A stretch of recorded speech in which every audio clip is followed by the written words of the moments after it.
I would like to talk about personal growth and leadership.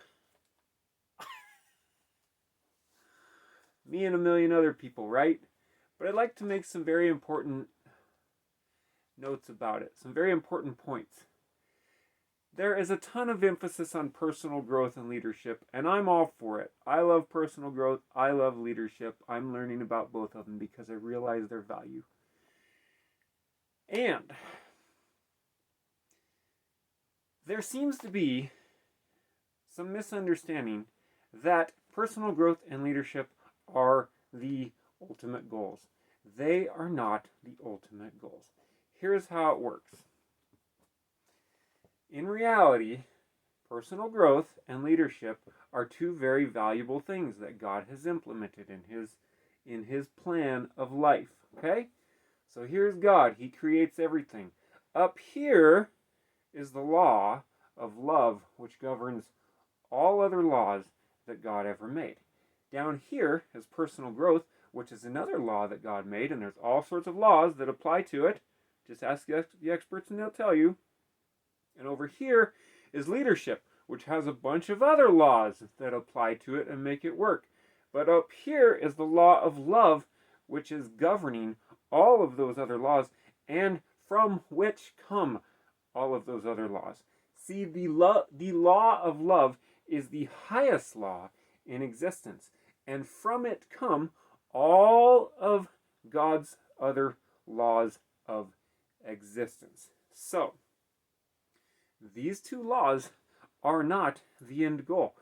If I, in accordance with popular teaching, grow personally and get a whole bunch of other people around me to follow me and to follow personal growth, or to follow my lead anyways, and to grow personally, I am not successful. Say, oh yes, Jesse, you are. No, I'm not. You know why? And neither am I successful if I become a great leader and I get a bunch of people around me to become great leaders either. That is not success. And I know the experts will say, oh, that is success, that is success. And they're right to a degree. They're right to a degree because we want to grow personally and we want leadership. But here's the key. Why?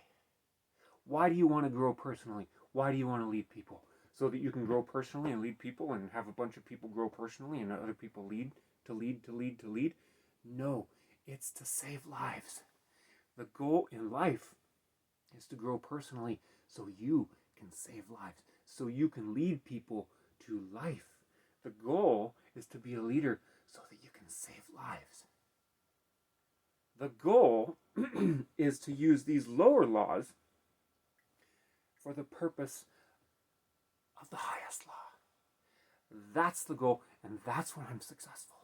When I use my personal growth and my leadership, which are valuable tools for this. And I love everybody around me. I love the world, and I love them as Jesus did to life. The tools are not the goal. The tools are the tools for the goal. What is the goal? 1 Timothy, the goal of our instruction is love out of a pure heart. What does love do? Love, it's a multifaceted thing. It's the ultimate law that covers all other laws in existence. It does so many things for people. It saves lives spiritually, number one. Getting people to Christ. It saves lives mentally. It keeps people out of mental institutions and out of depression and off of meds and off of the streets. It saves lives emotionally. It saves people from being depressed. It saves people from being alone. It gets people into families and communities and life. It saves people physically by sharing what you know, by being a leader to lead them to physical health, mental health, emotional health. It saves people financially by teaching them the laws of finances. It saves people relationally, for God's sake, in all relationships in life, marriages, parents to child, child to parent, friendship, every sort of relationship you can possibly think of. These are the goals. These are why we grow personally. These are why we become leaders. It's not to become a leader. I don't want to be a leader to be a leader.